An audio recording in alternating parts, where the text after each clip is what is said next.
Quien les habla, el padre Agustín José Spezza, misionero aquí en La Plata, Argentina. El evangelio de hoy es de San Marcos y dice así: en aquel tiempo los apóstoles volvieron a reunirse con Jesús y le contaron todo lo que habían hecho y enseñado. Él les dijo: venid vosotros a solas a un lugar desierto a descansar un poco, porque eran tantos los que iban y venían que no encontraban tiempo ni para comer. Se fueron en barca a solas a un lugar desierto. Muchos los vieron marcharse y los reconocieron. Entonces, de todas las aldeas fueron corriendo por tierra a aquel sitio y se les adelantaron. Al desembarcar, Jesús vio una multitud y se compadeció de ella, porque andaban como ovejas que no tienen pastor, y se puso a enseñarles muchas cosas. Palabra del Señor. Gloria a ti, Señor Jesús. Como vemos, hermanos, el Evangelio empieza el apostolado, ¿no? Jesús los envía a predicar a un inmenso mundo, a todo el mundo, mejor dicho, ¿no? Pero antes quisiera detenerme en la primera lectura, la de Salomón, ¿no? Donde el hijo de David, Salomón, agradece a Dios por haberlo nombrado rey, ¿no? Dice, pídeme, entonces le dice Dios, pídeme lo que desees, que te dé. Y él respondió, Salomón respondió, has actuado con gran benevolencia hacia tu siervo David, mi padre, el hijo de David, el gran rey David, aunque gran pecador, también gran penitente, hizo gran penitencia también, y por eso fue perdonado y llegó a ser santo, ¿no? Del Antiguo Testamento. Dice, porque caminaba en tu presencia con lealtad, justicia y rectitud de corazón. Has actuado con él, entonces, con gran benevolencia, dice, y le has concedido un hijo, o sea, Salomón, que había de sentarse en tu trono. Tú has hecho rey a tu siervo ahora, hoy, Salomón, de David mi padre, pero yo soy un muchacho joven y no sé por dónde empezar o terminar. Qué interesante aquí, ¿no? Porque Salomón dice que se declara impotente para la obra de ser rey, ¿no?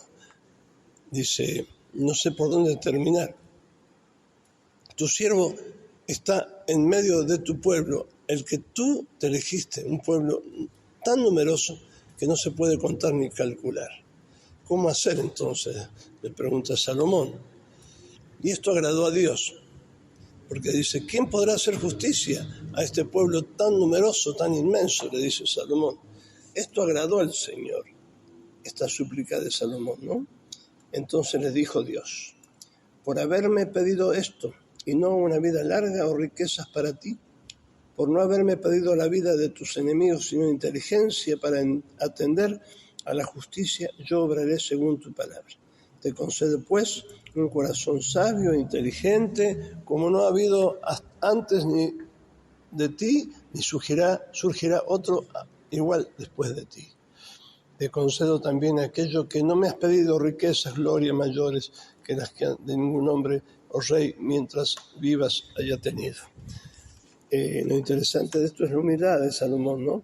Porque se declara impotente para gobernar un pueblo tan grande, tan inmenso, ¿no?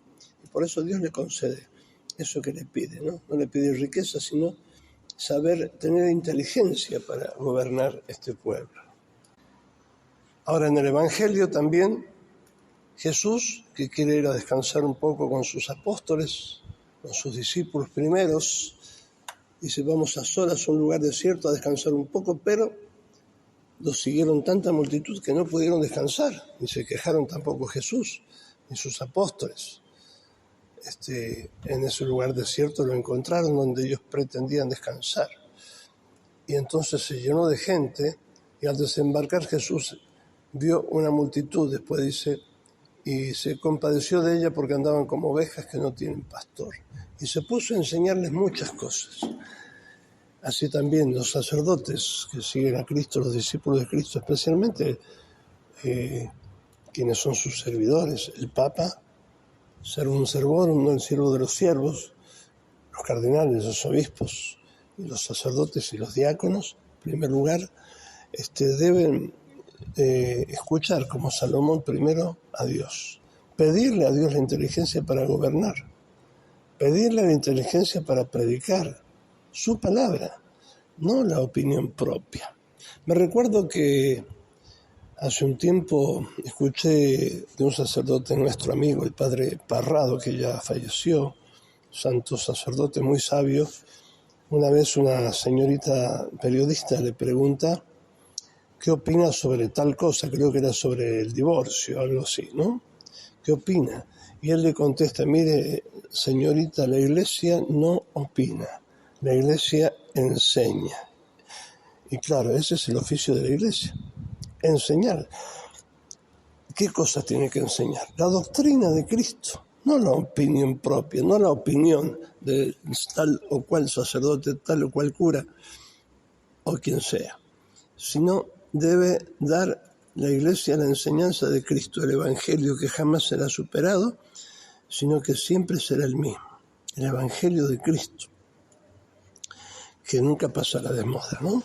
Lo que hay que predicar justamente es eso, la doctrina de Cristo, y no invenciones de hombres para quedar bien, o como hacían los falsos profetas, que los hay hoy también muchos, que predican su opinión, lo que se les antoja a ellos, lo que ellos piensan, para quedar bien a veces con la gente, con el mundo especialmente, que es uno de los enemigos del cristiano, como hacían los falsos profetas, ¿no?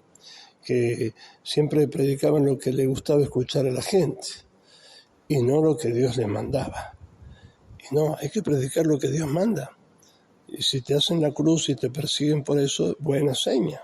Cristo dijo en San Juan 15, el mundo los va a odiar, lógicamente.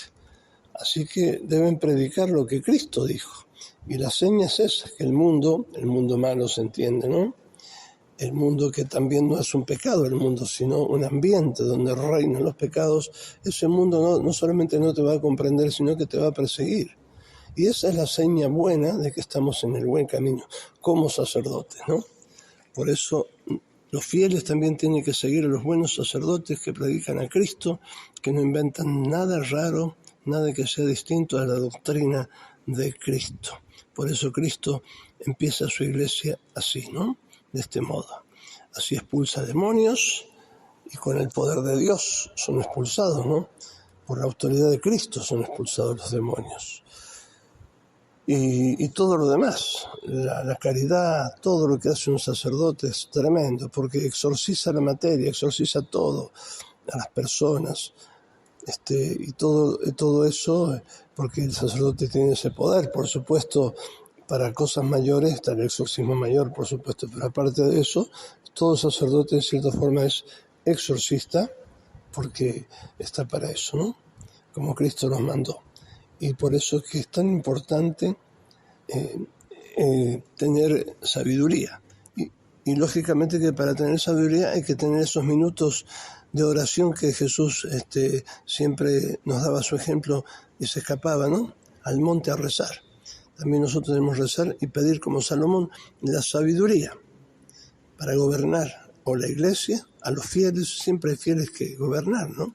Que aconsejar por el buen camino, que decirles las cosas que dijo Cristo, ¿no? A enseñarles. La iglesia está para enseñar, no para opinar.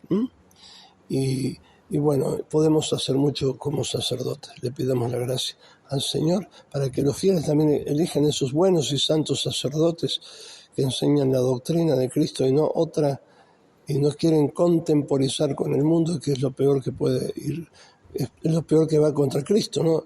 Contemporizar con este mundo que es enemigo número uno de Cristo y aliado del demonio. Le pidamos a la Virgen esta gracia, ¿no? Ella que es la sede de la sabiduría divina. Ave María Purísima.